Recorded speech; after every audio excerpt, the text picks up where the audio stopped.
Hugless and the Big Sleep by David Melling.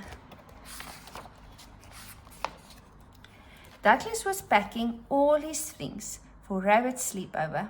He had a lot of stuff, but there was plenty of room at Rabbit's. He packed his honeybee pajamas, a toothbrush, and a storybook. He was very excited. I hope Rabbit reads a bedtime story, thought Douglas, as he set off into the woods. His bag was very heavy with all his things. First he got stuck and then he got lost. He climbed up the nearest tree to see where he was. Only the tree he chose was quite thin and very, very bendy. Snap! Ouch! Douglas crashed to the ground and nearly squashed Little Sheep. Hello, said Douglas. I'm going to Rabbit for a sleepover. But I'm lost. I know the way, Little Sheep squeaked. Douglas smiled. Why don't you come along too? There's plenty of room at Rabbit's. Douglas scrambled out of the bush and brushed himself down. Funny, he thought, my bag feels even heavier now.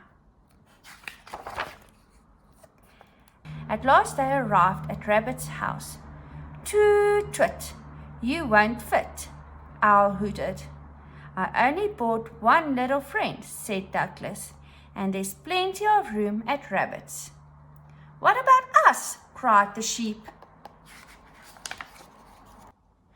Rabbit was very happy to see everyone. I love having sheep over for sleepovers, she laughed, and she waved them all into her house, one by one by one. Your front door does look small, bawled Little Sheep. Nonsense, said Rabbit. There's plenty of room.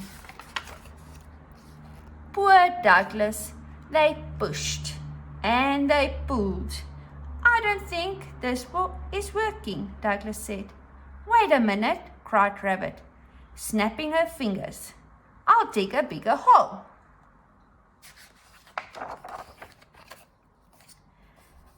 There now, puffed Rabbit.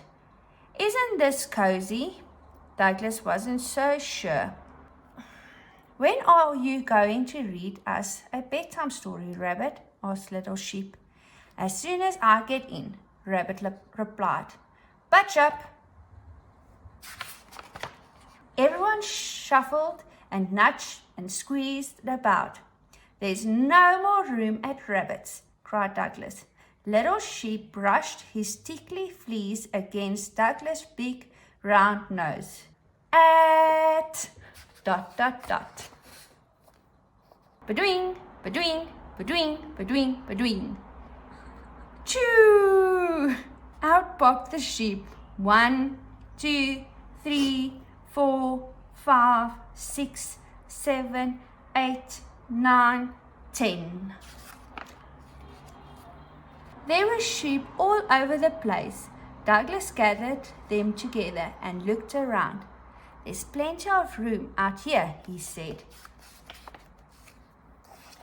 So Douglas and the sheep settled down and listened to Rabbit read a story. Once upon a time, Rabbit began, there was a big, big sleepover, and one by one, they all closed their eyes and fell asleep. The end.